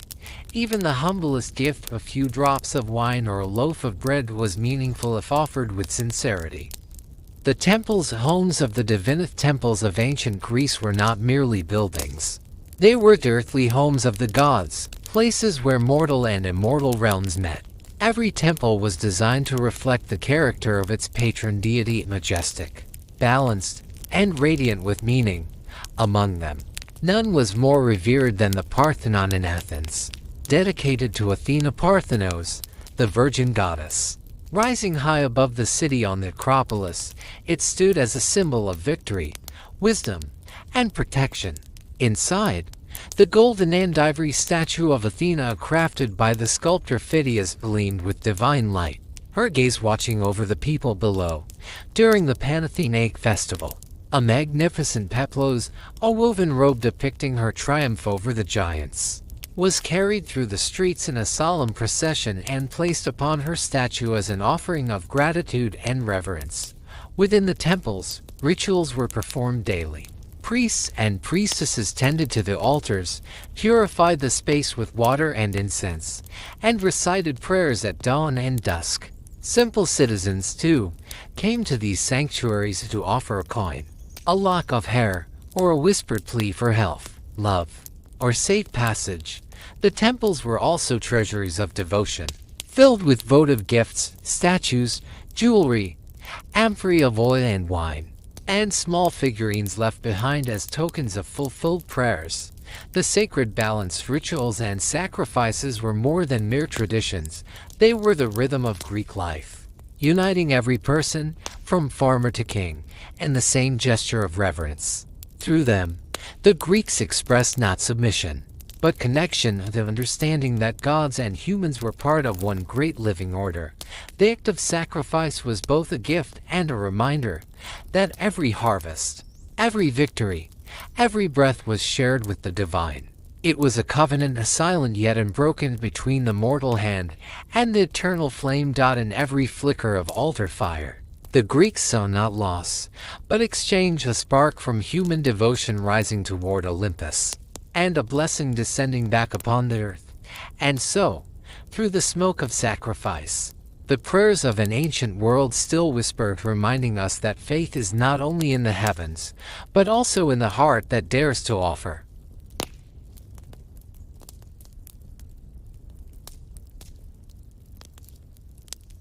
The legacy of the gods. How ancient Greek religion shaped culture and science. The religion of ancient Greece left an indelible mark on the history of civilization. Its myths, rituals, and philosophy did not merely define the lives of the people who worshipped on the hills of Athens or by the shores of the Aegean. They laid the foundation for Western art, literature, science, and thought. From temples of marble to theories of the cosmos, the divine imagination of the Greeks became the spark that shaped the modern world. Art, the divine in human form. Greek religion taught that beauty was sacred.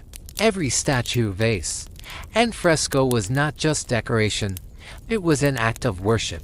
In the calm, idealized faces of their gods and heroes, the Greeks sought to capture a reflection of divine harmony, believing that perfection in form was a glimpse of the eternal.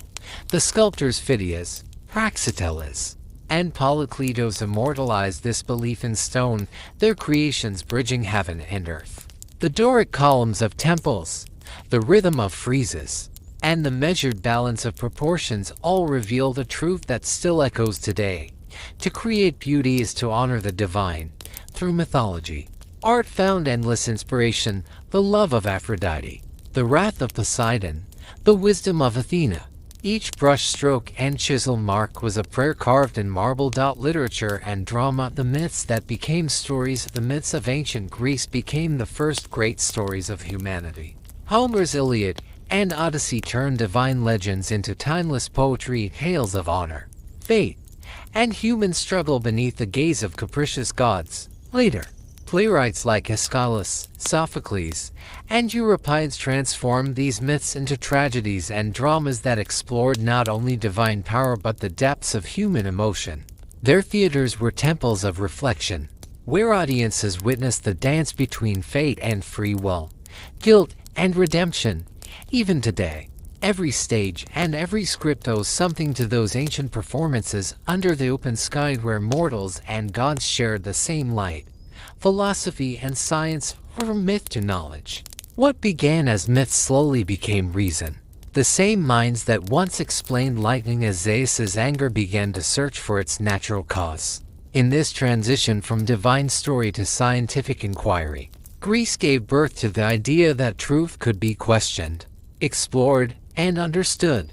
Philosophers like Thales, Pythagoras, and Heracles saw divine order in numbers and nature. For Plato, the gods became symbols of ideals of justice, beauty, and truth. And Aristotle transformed observation into the foundation of modern science, believing that understanding nature was itself a form of worship. Greek religion did not die when science was born, it evolved into curiosity, becoming the spark behind every discovery. The reverence once given to gods of thunder and wisdom found new form in the pursuit of knowledge itself. The eternal influence from the architecture of temples that inspired cathedrals, to the myths that still shape literature and cinema, and the philosophy that laid the groundwork for ethics and logic. The echoes of Greek religion are everywhere.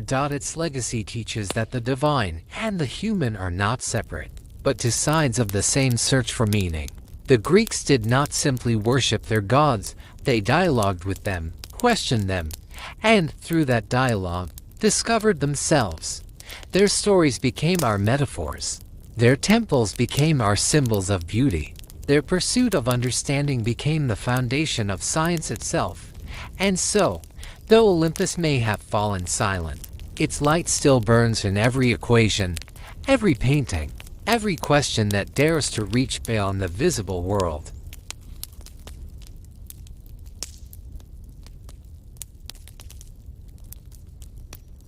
Echoes of Olympus. Greek myths in modern culture. Even after thousands of years, the myths of ancient Greece continue to live within us, quietly shaping art, thought, and imagination.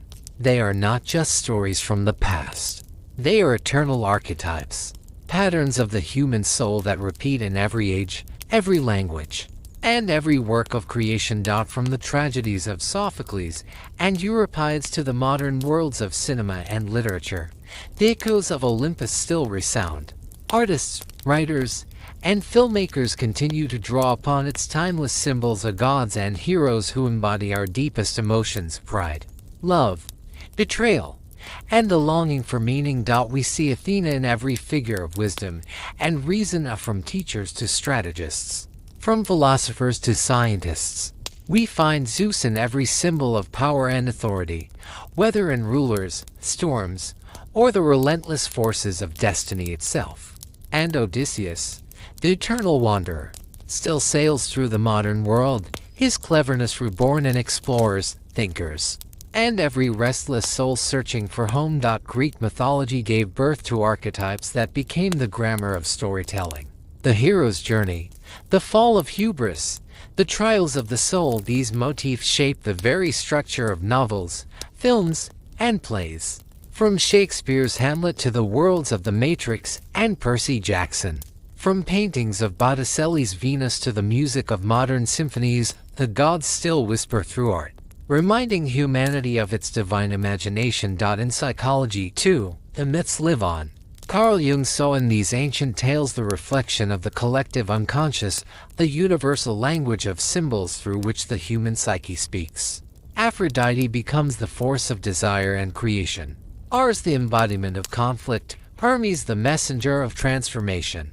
and Hades the guardian of shadow and rebirth. In every era, these myths adapt, evolving with us, yet never losing their essence. They remind us that the divine is not gone, it has simply changed its form, now living within our stories, our screens, our dreams. The world may no longer build marble temples to the gods, but their presence remains in the metaphors we use, the films we watch, the ideals we pursue, and the beauty we still strive to create. The myths of ancient Greece endure because they speak not of gods long vanished, but of the eternal human heart, its courage, its longing, and its endless search for meaning in the mystery of existence.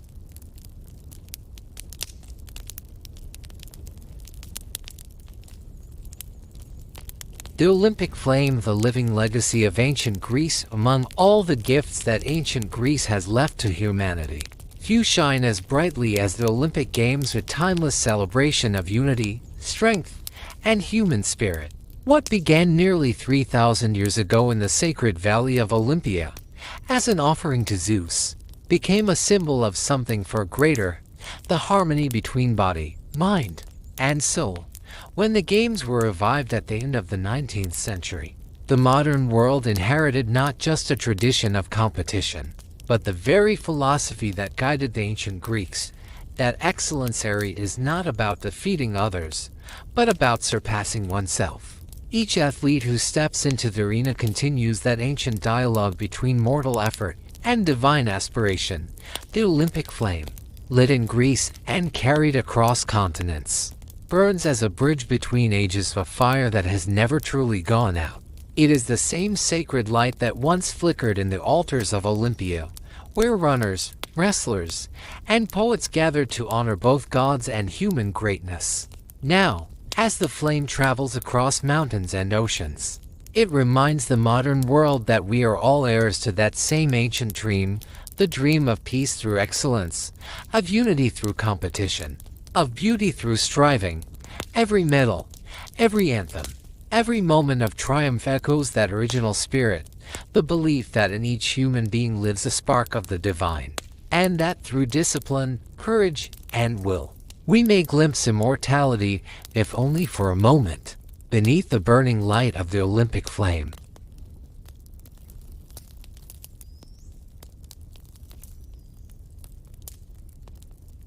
My dear friends, thank you for joining me on this journey through the sacred world of ancient Greece, a realm where gods and mortals once walked side by side, where thunder spoke the language of destiny, and where myths became the mirror of the human soul.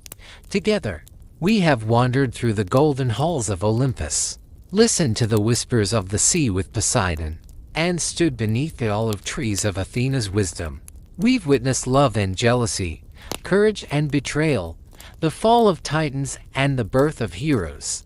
Each story, each god, each legend has carried with it a fragment of something eternal, a truth about what it means to be human. Ancient Greece has left us a priceless legacy, one that still breathes in our books, shines in our art, sings through our music, and stands proudly in the architecture that touches the sky. Even now, thousands of years later, the voices of the gods echo in our hearts, in every question we ask, in every dream we chase, in every moment when we seek balance between reason and passion, order and chaos, light and shadow. May the spirit of the ancient gods continue to guide you. May Zeus grant you clarity and strength, Athena bless you with wisdom and calm thought, and Dionysus bring a spark of joy and laughter into every day of your life.